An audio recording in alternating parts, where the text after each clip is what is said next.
الحمد لله الحمد لله رب العالمين، والعاقبة للمتقين، والصلاة والسلام على سيد الأنبياء والمرسلين، ونشهد أن سيدنا وسندنا شفيعنا وكريمنا ورؤوفنا ورحيمنا وأعلانا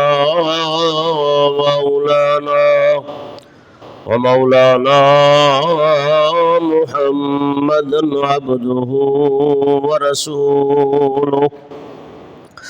أما بعد، فأعوذ بالله من الشيطان الرجيم.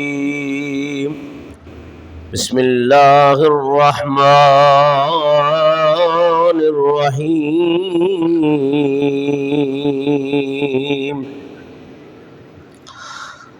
واذكر في الكتاب إبراهيم إنه كان صديقا نبيا.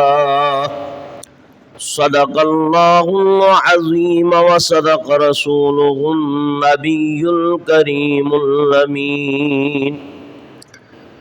إن الله وملائكته يصلون على النبي يا أيها الذين آمنوا صلوا عليه وسلموا تسليما.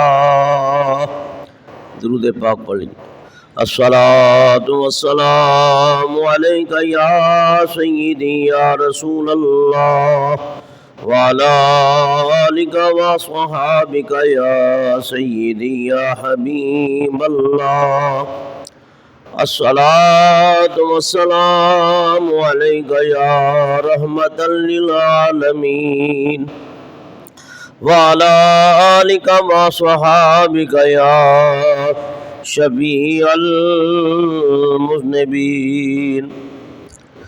سائے میں تمہارے ہے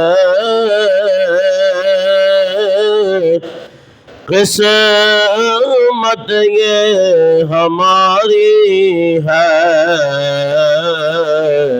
سائے میں تمہارے ہے قسمت یہ ہماری ہے. قربان دل و جاں ہے،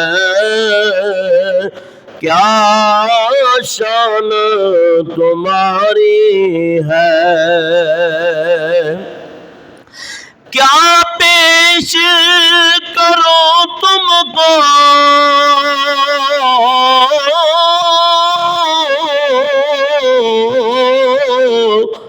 کیا چیز ہماری ہے، کیا چیز ہماری ہے.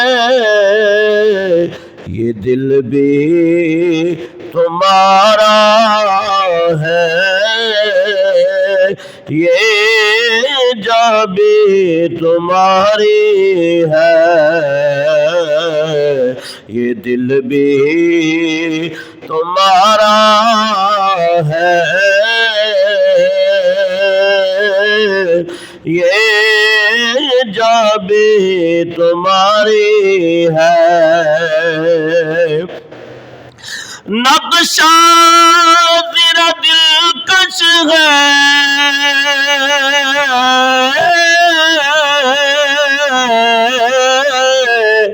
صورت تیری پیاری ہے، صورت تیری پیاری ہے.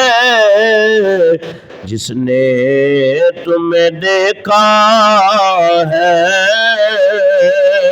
سو جان سے باری ہے. جس نے تمہیں دیکھا ہے، 100 جان سے واری ہے۔ گولاگ برے غم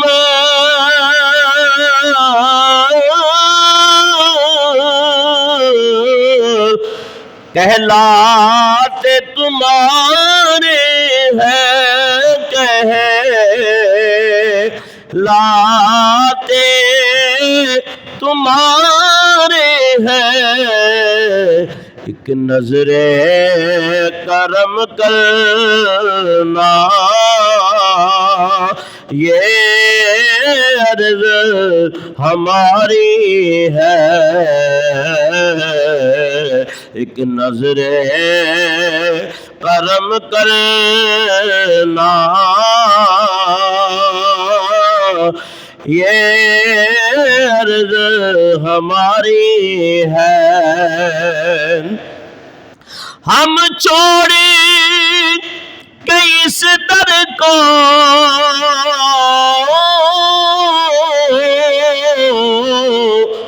جائے تو کہاں جائے، ہم چھوڑے کہ اس در کو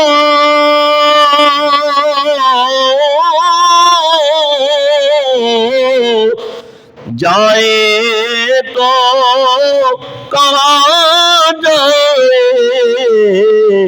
یہ عمر تمہارے ہی ٹکڑوں پہ گزاری ہے، یہ عمر تمہارے ہی ٹکڑوں پہ گزاری ہے، سائے میں تمہارے ہے، قسمت یہ ہماری ہے، قربان دل و جانم کیا شان تمہاری ہے۔ حمد و ثنا بعد نعت مصطفیٰ علیہ تحیت و ثنا۔ قرآن کریم کی آیہ کریمہ 16واں پارہ 6واں رکوع تلاوت کرنے کا شرف حاصل کیا ہے۔ دعا ہے کہ اللہ تعالیٰ جل مجدہ وعظم شانہ واتم برہانہ حق بیان کرنے، حق سننے، قبول کرنے، اس پر قائم رہنے اور عمل کرنے کی اللہ تعالیٰ توفیق عطا فرمائے۔ وما توفیقی الا باللہ العلی العظیم۔ ذوالقعدہ کا مہینہ مبارک شروع ہو چکا ہے اور اسلامی مہینوں میں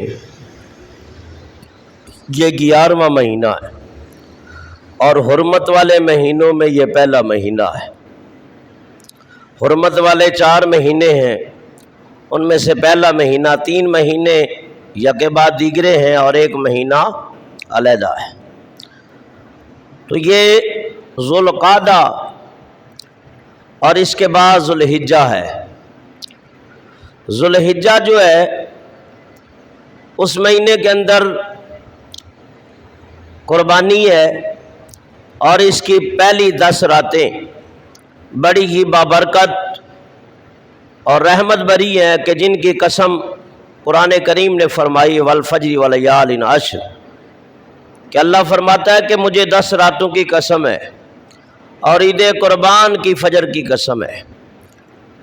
تو یہ کچھ مہینے ایسے ہیں، بلکہ میں تو کہتا ہوں سب مہینے ہی، ہر مہینے کا کسی نہ کسی اللہ والے سے جوڑ ہے اور اس مہینے کے اندر کسی اللہ والے کی یاد اس مہینے سے وابستہ ہے۔ جیسے قرآن کریم کے اندر یہ ایام، یہ مہینے اور ان کے اندر واقعات بیان کرنے کا مقصد